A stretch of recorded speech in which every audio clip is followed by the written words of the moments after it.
Chapter 14. The Go Contest, Part 1. Maomao gave the bandages a mighty thwack.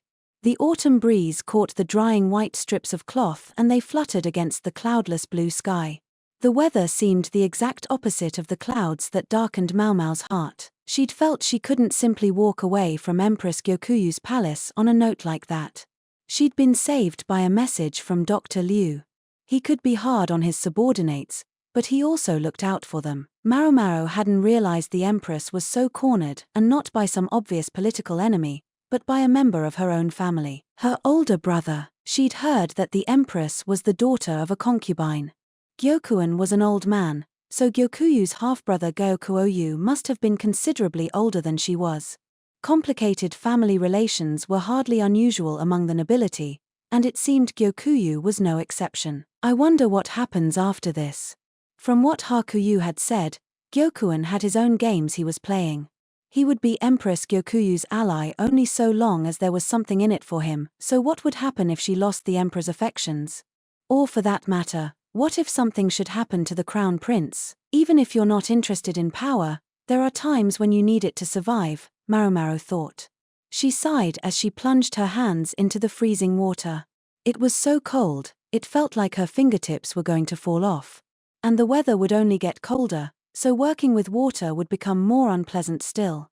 Inen, with her intense devotion to her young mistress, had been plying yarrow with balm to keep her skin from chapping. As she peered at the blue sky, Maomao had a thought. I wonder what that picture was about. The eerie image drawn by the little girl, Jazgal, that reminded her that the shrine maiden from the west was still living in Li. How was she doing? Well enough, no doubt, with the former consort Arduo to look after her. Yet though she had indeed once been one of the emperor's ladies, Arduo, Maomao reflected, seemed destined to take all the country's dark secrets upon herself. Her home was a haven for the surviving Shi clan children, as well as Suirei, who, though unrecognized, was the granddaughter of the former emperor and the niece of the current one. And now the shrine maiden of Shao, who was supposed to be dead, was there too. Arduo, the beauty in men's clothing, took all of this in her stride, but how must it appear to those around her? Well, in one sense, it didn't. All these things were done in complete secrecy, and wouldn't be discovered so easily. But there were plenty of people with sharp noses in the court. I hope none of them catch her scent. With that thought in her mind, Maomao poured the last of the water from the bucket into a canal. There isn't a full day's work to do here, Dr. Liu groaned. It was an hour when the medical office would normally have been crawling with injured soldiers, but today it was deserted. What can we do? Everyone's playing hooky, starting with the head honcho himself, said the young doctor, Yu. He wore a sarcastic smile, but he looked disappointed. In his hand he held a Go book.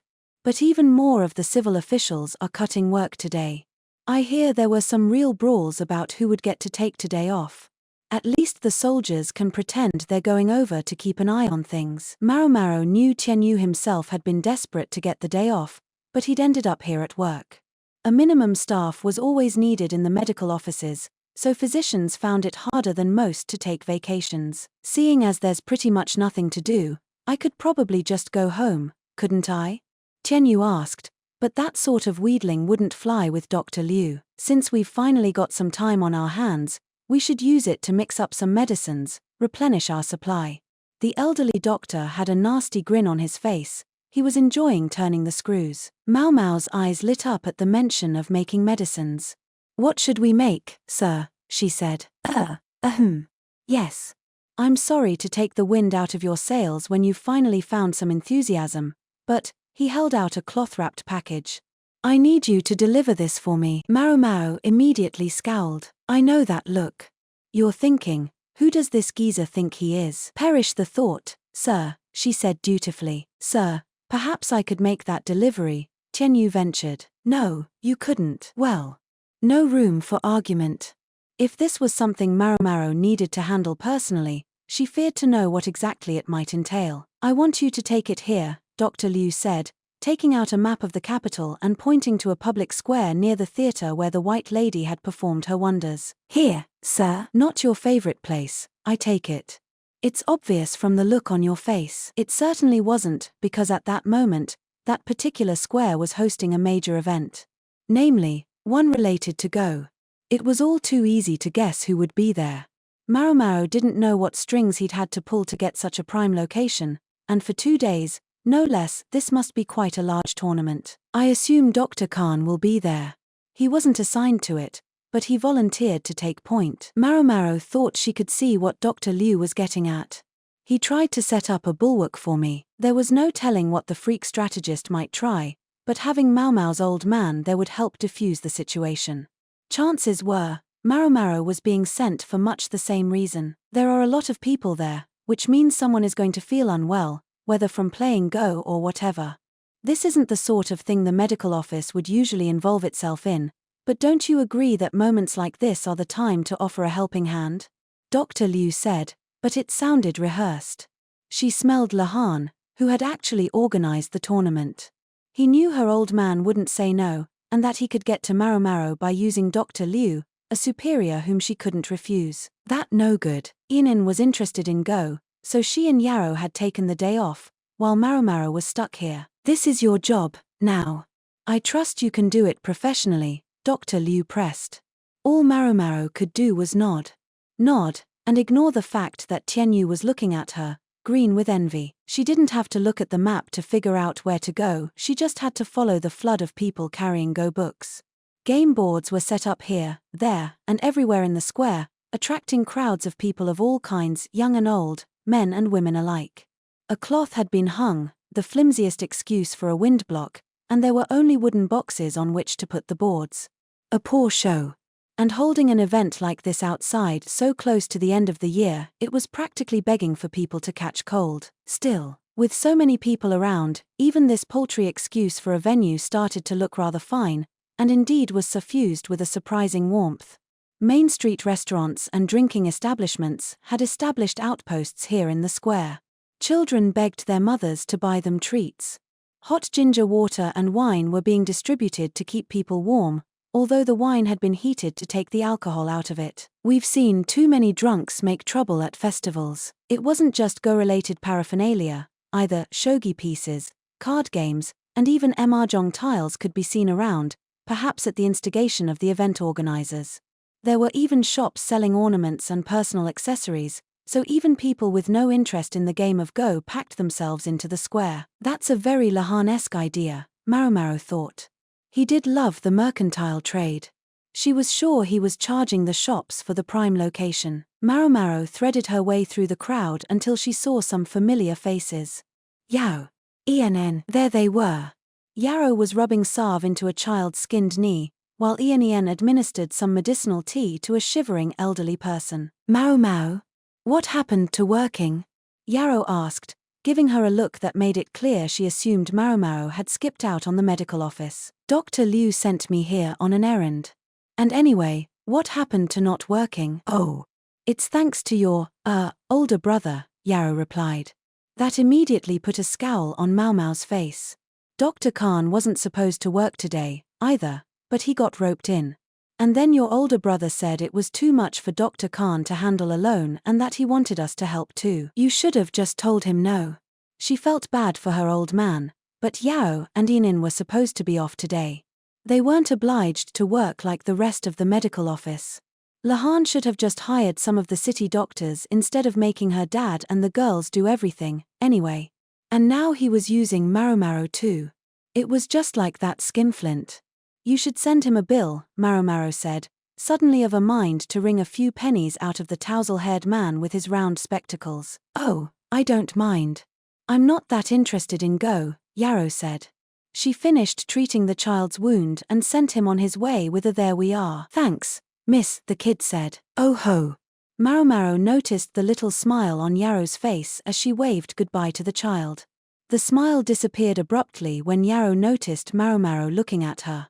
Enn shot Maomao a little thumbs up as if to say, see? Isn't my mistress cute? She seemed to be enjoying herself, even if she didn't get to play Go. If you're on an errand, I assume you're looking for Dr. Khan? He's over there, she said, pointing to the theater where the White Lady had held her performances. It was a large building and used to hold events frequently, but it had been shuttered for some time. I think the original plan was to hold the entire contest in there. But, well, you see. The boards scattered around the square spoke to how many entrants there had been. Nice that it's such a success, I guess, but there's clearly more than the permitted number of people here, Maomao agreed. Good for them that the square had been there to spill out into, but it presented any number of problems. She assumed there would be people getting injured and feeling sick. If only they'd held the contest in a warmer season. The elderly person Inin had been tending to seem to be feeling better. They gave a gap-toothed grin and looked intent on going back to play more Go, so Inin placed a handkerchief around their neck. The weather was clear but dry. If someone got a parched throat and started coughing, a cold could spread like wildfire. Maomao's father, of course, was well aware of that.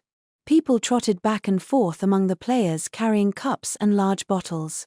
Anytime one of the players raised their hand, someone would pour from a bottle into one of the cups and give it to them. Maomao presumed it was hot yuzu water or ginger water, something good for the throat.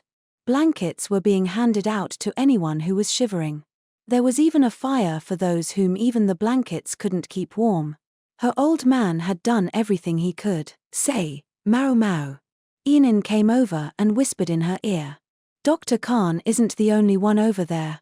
Grand Commandant Khan is as well. Maomao didn't say anything to that, but looked at her delivery with an expression of intense disgust. Inin said, I wish I could say I'd take it over for you, but honestly, I sort of need you to deliver it. Why is that? Because when everything's over, Inin gets to play a game against the Grand Commandant, Yarrow said. That's right. It's a real honor. In other words, Maomao should keep her mouth shut and go see the freak strategist. I can't believe I get the privilege for free, Inin said. What do you mean, free? Usually it would cost 10 silver pieces, but we were told that if we helped out we could have a game for free. I think nothing is about what it's worth, isn't it? Maomao thought. Why would anyone pay that kind of money? I'm not sure we could afford it on our salaries otherwise, Yarrow said. Your desserts aren't a lot cheaper. The snack she ate every day to improve her beauty, health and bust was no cheap eat.